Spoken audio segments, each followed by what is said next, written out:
अस्सलाम dear student, हम discuss कर रहे थे कॉस्ट अकाउंटिंग के बारे में। कॉस्ट अकाउंटिंग के अंदर हम डिस्कस कर रहे हैं FIFO method and LIFO method. किसी भी प्रोडक्शन के अंदर जब हम किसी भी ऑर्गेनाइजेशन की प्रोडक्शन करते हैं, कोई भी फॉर्म प्रोडक्शन करती है तो वो सबसे पहले अपने रॉ मटेरियल परचेज करती है और उस रॉ मटेरियल को स्टोर के अंदर स्टोर किया जाता है। फिर रिक्वायरमेंट के मुताबिक, जितनी उसकी रिक्वायरमेंट के मुताबिक उसको फिर वो स्टोर से इशू करते रहते हैं फॉर प्रोडक्शन पर्पस के लिए। तो इसके अंदर हम फिर डिस्कस करते हैं कि हमारे पास हमने कुछ प्रॉब्लम के बारे में डिस्कस किया कि हमारे पास एक प्रॉब्लम है 6.5.6 है जो कि हमारा रेड बुक्स के बारे में है। कॉस्ट अकाउंटिंग की रेड बुक के अंदर हमारे पास जो प्रॉब्लम है 5.6 उसके अंदर आपको उसके बारे में आपसे शेयर कर रहे थे, उसके बारे में डिस्कस कर रहे थे। तो हमारे पास ये जो प्रॉब्लम है इसके अंदर हमने फर्स्ट ऑफ ऑल हमने FIFO के बारे में डिस्कस किया। FIFO के बारे में आपको डिफाइन कराया कि एक स्टोर से जो प्रोडक्शन के लिए हम मटेरियल इशू करते हैं तो वो कौन सा मटेरियल फर्स्ट में इशू किया जाता है। तो इसके फिर दो ही पोजीशन होती है कि ऐसा मटेरियल होता है जो फर्स्ट में लेते हैं उसको फर्स्ट हम इशू कर देते हैं, और इस तरह से जो हम फर्स्ट टाइम लेते हैं फिर उसको हम लास्ट टाइम भी इशू कर देते हैं। तो इस तरीके से हम ये देखेंगे कि हमारे पास जो है कि जो मटेरियल LIFO के अंदर हम डिस्कस करेंगे कि ऐसा मटेरियल जो हमने बाद में इशू किया और वही फर्स्ट टाइम इशू करते हैं प्रोडक्शन पर्पस के लिए, जिसको हम LIFO कहते हैं। तो इसके अंदर हम फिर ये देखते हैं कि हमारे पास मार्च 2020 है और इसके अंदर हम डिस्कस करते हैं कि हमारे पास एक एग्जांपल जो है जो हमारे पास एक प्रॉब्लम है उसके बाद में 5.6 प्रॉब्लम है। तो उससे हम ये देखते हैं कि हमारे पास जब हम इसके बारे में डिस्कस करते हैं कि इसका एक हमारे पास क्वेश्चन है। क्वेश्चन इस तरीके से है कि following receipts and issue were made of an item of store called beta, कि हम उसको बीटा कहते हैं कि जो हम मटेरियल जो होता है वो उसकी रिसीव करते हैं या फिर उसको इशू करते हैं। तो इसके अंदर हमारे पास हम मार्च की बात करते हैं 2020 की बात करते हैं कि 1 मार्च को हमने 2000 यूनिट जो है वो 7.50 पर यूनिट के हिसाब से हमने रिसीव किए, और उसके साथ 10,000 को हमने 2000 यूनिट जो है वो 8.50 के हिसाब से हमने परचेज किए, और फिर हमने 50 मार्च को हमने 1200 जो है वो यूनिट हमने इशू किए, और उसके बाद फिर 20 मार्च को हमने 1000 मटेरियल हमने रिसीव किया, और फिर 26 को हमने 12 यूनिट्स जो है वो हमने मटेरियल जो है वो हमने इशू किया प्रोडक्शन पर्पस के लिए। तो इसके अंदर फिर हम ये देखते हैं कि हमारे पास रेट जो है, रेट की जब हम बात करते हैं तो रेट जो होता है वो गिवन होता है, हमें दिया जाता है। तो इसके अंदर फिर ये डिस्कस करते हैं कि जब हम मार्च को 2000 जो है यूनिट्स है 2000 यूनिट जिसकी प्राइस जो है 7.50 है और उसकी टोटल अमाउंट जो है 15,000 है। वो मटेरियल हमने रिसीव किया है जो कि हमने स्टोर में उसको सेव किए फॉर प्रोडक्शन पर्पस के लिए। तो हमारे पास 2000 यूनिट है, प्राइस जो है 7.50 है और 15,000 उसकी टोटल प्राइस है, तो वो हमने रिसीव किए। तो इसके अंदर फिर हम ये देखते हैं कि हम उसको बैलेंस में जब लिखेंगे, बैलेंस के अंदर हमारे पास 2000 यूनिट्स है, 7.50 उसके रेट है और 15,000 है,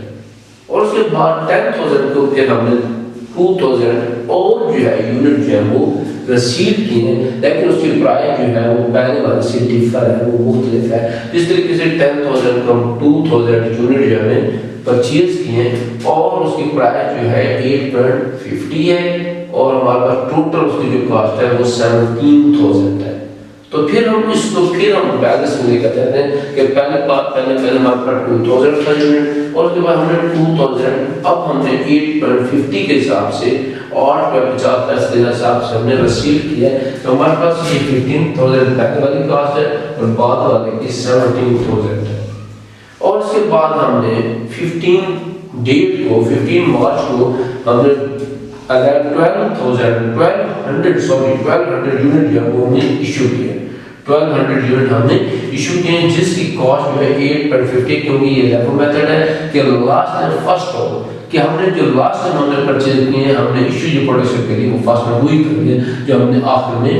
मटेरियल जो है परचेज किए, जो हमने यूनिट आखिर में परचेज किए। तो इसके अंदर अपने ये देखेंगे कि हमारे पास जब बैलेंस आता है एंड में हमारे पास 2000 था, उसके अंदर हमने 12 जो है 1200 हमने इशू किए, तो 1200 हमने इशू किए, तो उसके बाद हमारे पास जो बैलेंस है वो 800 हमारे पास है 8.50 के हिसाब से 1200 जो है वो हमने सेल कर दी, इससे पहले हमने उसको सेल किया, जिसकी कॉस्ट जो है वो 10,200 है। और इसके अंदर जो बैलेंस हमारे पास 800 यूनिट है और 800 यूनिट की कॉस्ट 8.50 है, वो हमारे पास जो है वो हमारे पास 6,800 जो है उसकी कॉस्ट है, जो हमारे पास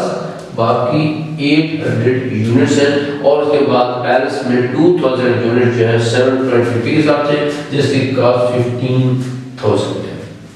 और उसके साथ हम फिर ये देखते हैं 15 डेज के बाद हमारे पास हमने 20 को फिर हमने क्या कर गया, 20 को हमने फिर दोबारा 1000 जो है वो यूनिट रिसीव किए हैं, जिसकी कॉस्ट जो है वो 12 रुपीस है और 12,000 जो है उसकी टोटल कॉस्ट होती है। और उसके साथ हम फिर ये देखते हैं कि हमारे पास जब बैलेंस की बात होती है कि बैलेंस के अंदर हम ये देखते हैं हमारे पास 2000 पहले से, और उसके बाद 800 जब हमने इशू किए उससे हमने 2000 में से हमने 1200 जो है वो हमने इशू किए यूनिट, और बाकी हमारे पास 800 हमारे पास बैलेंस था। और उसके बाद हमने नए परचेज किए हैं 20 डेज को 100 यूनिट जो है, उसके बाद 1000 यूनिट जो है वो ये हमारे पास 12 रुपीस के हिसाब से वो हमारे पास 12,000 होते हैं। पहले हमारे पास 2000 यूनिट है जिनकी कॉस्ट 7.50 है, और फिर 800 यूनिट है जिसकी कॉस्ट 8.50 है, और उसके बाद 1000 हमारे पास यूनिट है जिसकी कॉस्ट 12 जो है 12 रुपीस पर यूनिट है, 12,000 आ जाती है। ये हमारे पास बैलेंस है। और उसके बाद फिर हम ये देखते हैं कि एंड में 27 डेट को 27 मार्च को हमने 12 जो है 1200 यूनिट और इशू किए प्रोडक्शन पर्पस के लिए। जब हमने इशू किए तो उसके अंदर हम ये देखते हैं कि हमारे पास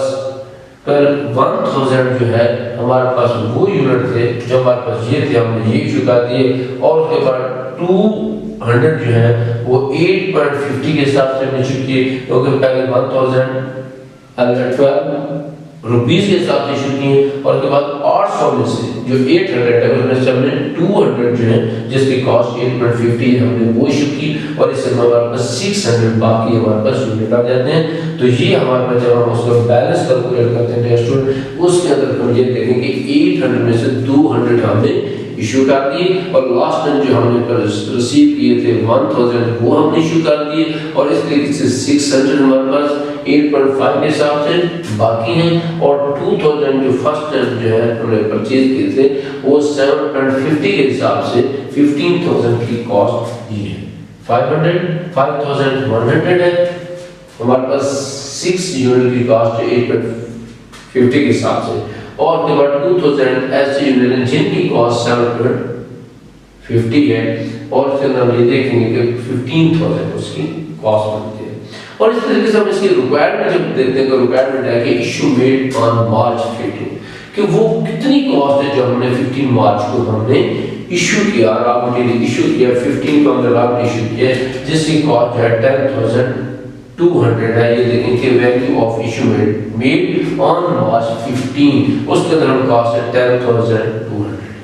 और उसके बाद फिर हम देखते हैं रिजल्टिंग स्टॉक ऑन मार्च 15 कि 15 की जब हम बात करते हैं उसमें हमारे पास रिजल्ट आता है वो हमारे पास कितना है। तो हम इस हमारे पास सेकंड में हम ये देखेंगे रिजल्टिंग